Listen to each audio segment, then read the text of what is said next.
Hi everybody, I'm just about to replace some of these little teacups, little guinomis. They're sake cups, a bit big for a sake cup, but a bit small for a unomi, but anyway, they're nice shape and nice size. They're the gold luster ones. I did a show this weekend at Wardlaw Myers, which is always fantastic, and they went down really well. They were sort of given their debut, and the feedback was fantastic, so I'm going to make some more. They went down so well that a gallery now wants me to make some for them, so I don't normally sell to galleries, I sell direct to the public, but this gallery in York is a very good one, and they're very nice to work with, so just making some for them. So that one went down well. This is a wider bowl. This is just a chawan tea bowl, narrower and sort of lower and wider. That one's got the gold on it as well. It has a black slip and then a white slip and then fired and then goes. It's three processes, quite involved for me. I usually like doing things fairly quickly, but I really enjoy doing them. So we'll just crack on. I'll show you these small ones and then the larger one. Okay. Right, these balls are about 400 grams. I don't know what that translates to in pounds.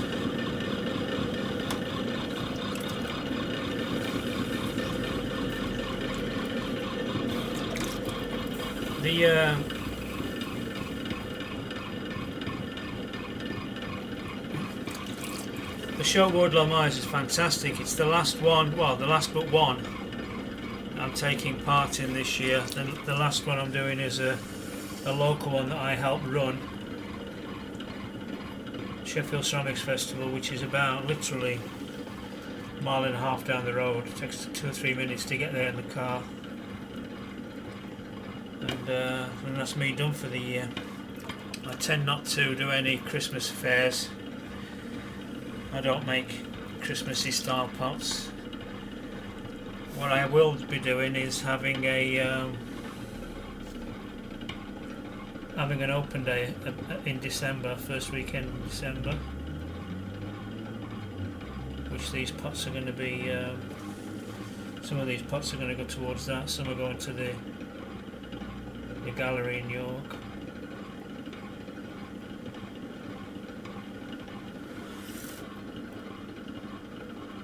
So it's just a simple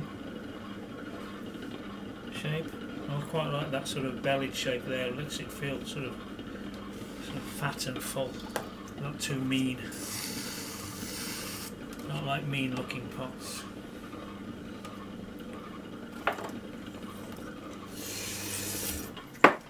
I've not been throwing for a while. I've been busy doing shows, and it's nice to get back and do simple pots you can sort of almost do without thinking.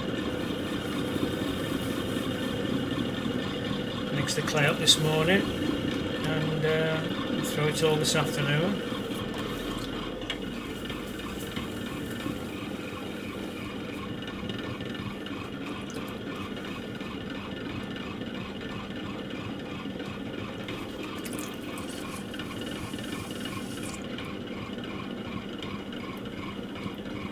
It's just a simple cylinder that's bellied out a little bit.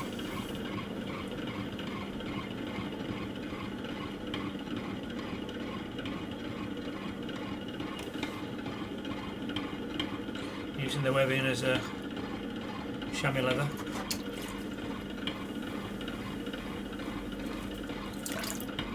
I've done what I always do with a bit of chamois leather. I've ended up throwing it away into a bucket of slip. So I've no idea where that's gone. To show up. When I come to wedge it up. So that's the second one, simple one. These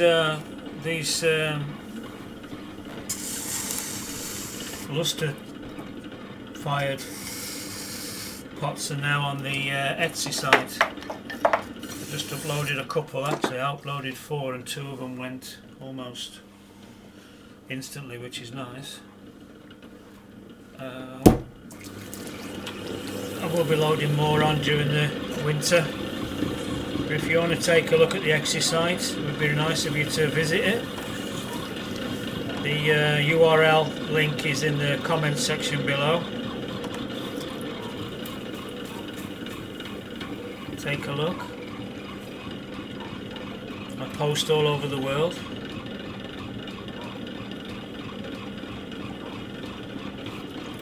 Fixed price worldwide. That's my sales pitch done. It's important when you that you have more than one. I think it's important to have more than one sort of string to your bow when it comes to sales. Like I said a little bit earlier, I don't normally sell in galleries for two reasons. One is that my work changes slightly all the time, so if they sell a half a dozen of one type and then say, can I have some more, I usually say no, you can't. Secondly, I don't like giving them my money. They usually take 50% at least of the price of the pot. I understand that they have to make a living, and they exist to make a living, but it does go through me a little bit sometimes, giving them 50% of your work. I'll just do one more of these while I'm talking. So I just deal with the one, it's Coca in York. They're really nice people to deal with.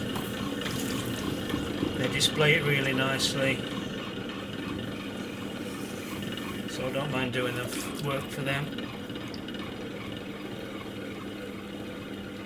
And then another string is obviously you have the shows through the year. I like to do ceramics fairs. I do about 5 or 6 through the year. That lets me meet the customers face to face, and it's always nice to meet people and see who's buying your pots, get some feedback from them. And then a third point of sale is Etsy, hence the plug. I don't do any shows from sort of October latest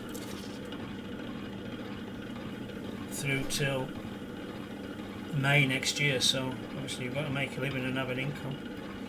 I have one open studios in December, like the Christmas one, here in the studio, where people who can come and buy direct. We have a kiln opening that weekend, and these pots are all going to be made for that kiln opening. And I think it always helps to have more than one way of earning a living, one way of making money. If you put it all in one basket, then you're stuck really. Mortgages have to be paid. Right, this is going to be the wide flatter bowl. This is 600 grams.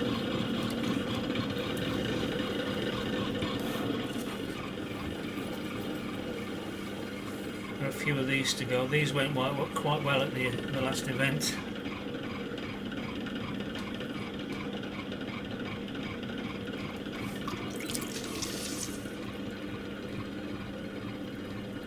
Quite enjoyed doing the lustre effect. I like doing brushwork.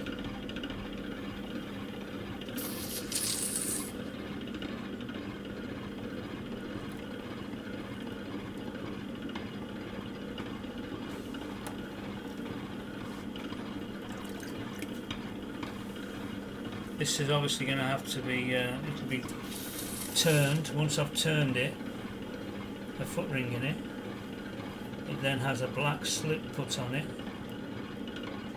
Then when that's almost dry, it has white slip panels put on it, so they're quite involved.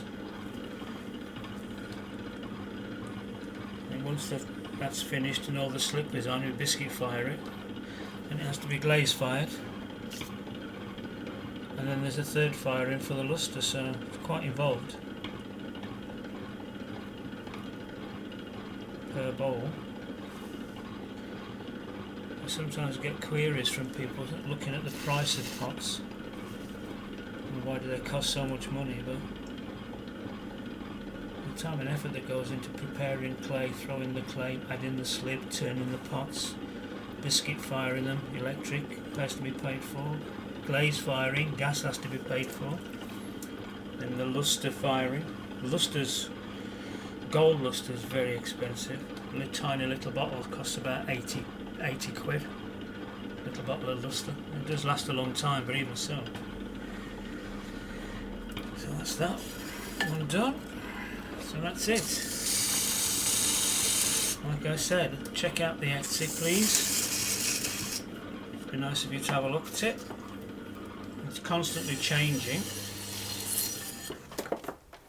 And be making another video soon. Cheers.